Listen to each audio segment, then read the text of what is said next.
1936 ಇಸ್ವಿನಲ್ಲಿ ಸಿಂಧ್ ಹೈದರಾಬಾದ್ನಲ್ಲಿ ಓಂ ಮಂಡಳಿಯಲ್ಲಿ ಶುರುವಿನ ಸಂದರ್ಭದಲ್ಲಿ ಒಬ್ಬ ಸ್ನೇಹಮಯಿ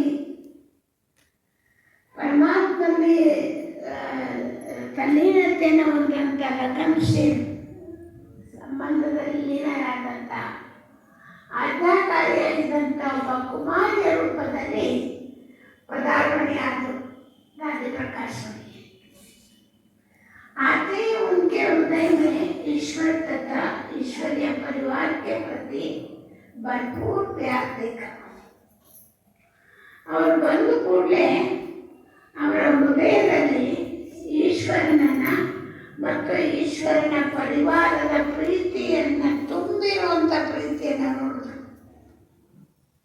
ದಾದಿಯಲ್ಲಿ ಈಶ್ವರನ ಮೇಲೆ ಪ್ರೀತಿ, ಈಶ್ವರನ ಪರಿವಾರದ ಮೇಲೆ ಪ್ರೀತಿ ತುಂಬಿಕೊಂಡಿರೋದನ್ನ दादी जानकी ನೋಡಿದ್ರು.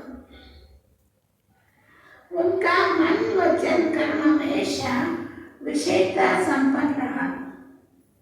दादी प्रकाश मणिದು ಅವರ ಮನಸ್ಸು, ಅವರ ವಚನ, ಅವರ ಕರ್ಮ ಎಲ್ಲವೂ ವಿಶೇಷವಾಗಿ ಇರ್ತಿತ್ತು, ವಿಶೇಷ ಸಂಪನ್ನತೆಯಿಂದ ಕೂಡಿರ್ತಿತ್ತು.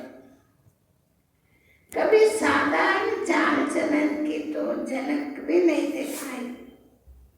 ಯಾವತ್ತೂ ಕೂಡ ಸಾಧಾರಣವಾದಂಥ ನಡವಳಿಕೆಯ ಒಂದು ಸಣ್ಣ ದೃಶ್ಯನೂ ಕಾಣಲಿಲ್ಲ. प्यारे बाबा ने भी उनको आते ही टीचर का पत्र पर संभाला दिया.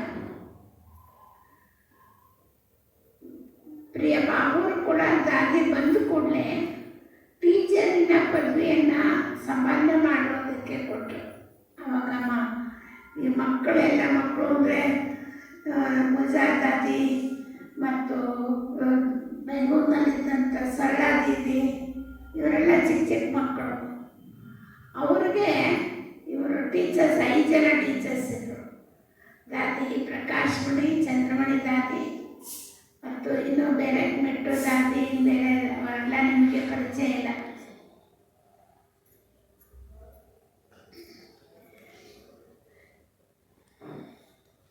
छोटे बच्चों की तो वे दिव्य शिक्षक थी.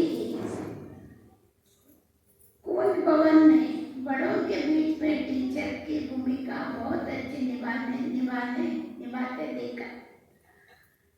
ಮೊದಲು ಸಣ್ಣ ಮಕ್ಕಳಿಗಂತೂ ಅವರು ದಿವ್ಯ ಶಿಕ್ಷಕಿ ಅಂತೂ ಹಾಗೆ ಇದ್ರು. ಯಜ್ಞದಲ್ಲಿ ಕೂಚ್ ಭವನ್ ಅಂತ ಇತ್ತಲ್ಲ, ಆ ಕೂಚ್ ಭವನಲ್ಲಿ ದೊಡ್ಡವ್ರಿಗೂ ಕೂಡ ಅವರು ಶಿಕ್ಷಕಿಯ ಪಾತ್ರವನ್ನು ಕಾಪಾಡ್ತಿದ್ರು.